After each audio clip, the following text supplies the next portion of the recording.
Good day everyone. For our today's lesson, me and my group mates, Joabi Custodio and John Babe Corayag, will discuss to you the third dimension of child and adolescent development, the perceptual development.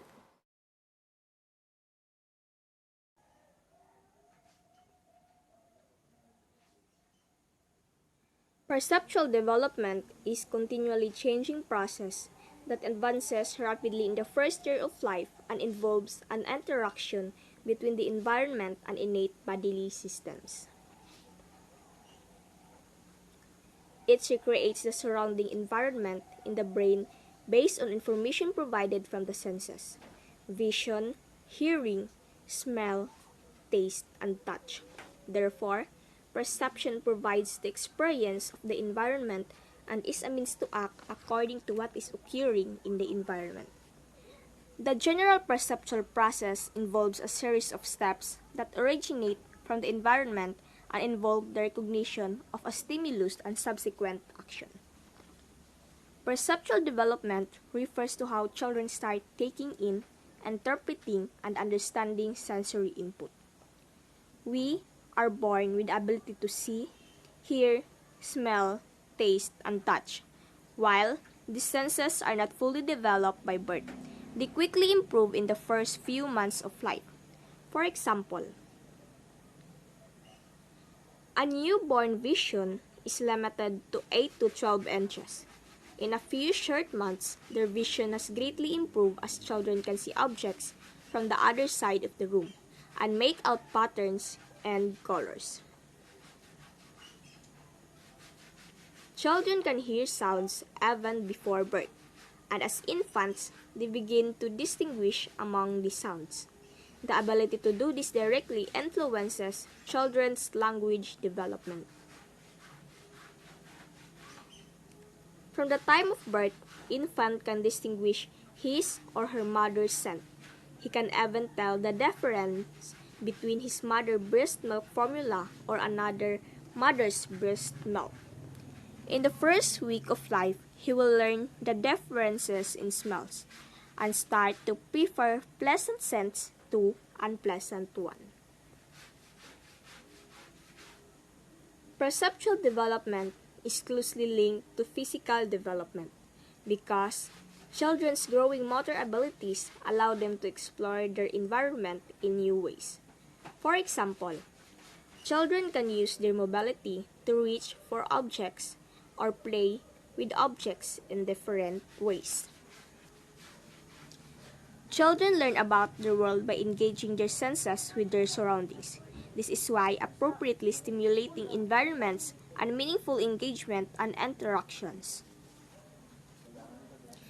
And as they get older, they will be able to use sensory input to change action behavior. Historical background. Knowledge of perceptual development has grown significantly over the centuries. The belief of preformationism abundant during medieval times. This meant that infants and children were considered to be just smaller version of adults with the same perceptual capabilities. Break 2000. The writings of the British philosopher John Locke propelled the belief that human infants were born as a tabula rasa or blank slate.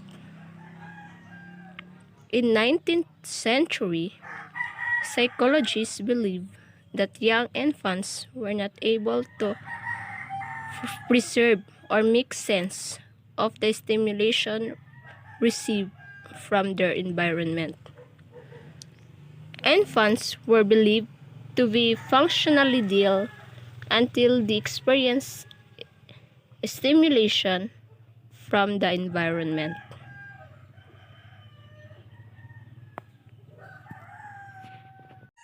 Current knowledge.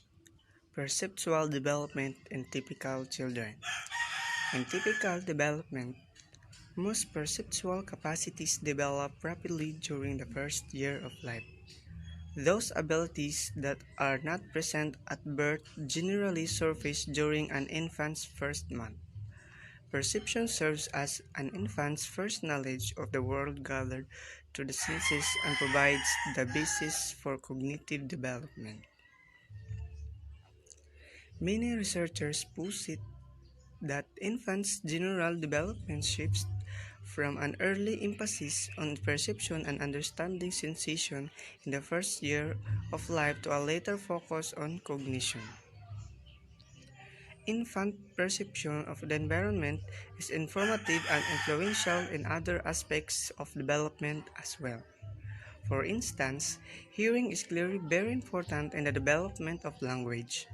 Touch, vision, and hearing provides a means for humans to interact with one another and therefore fundamental in emotional and social development.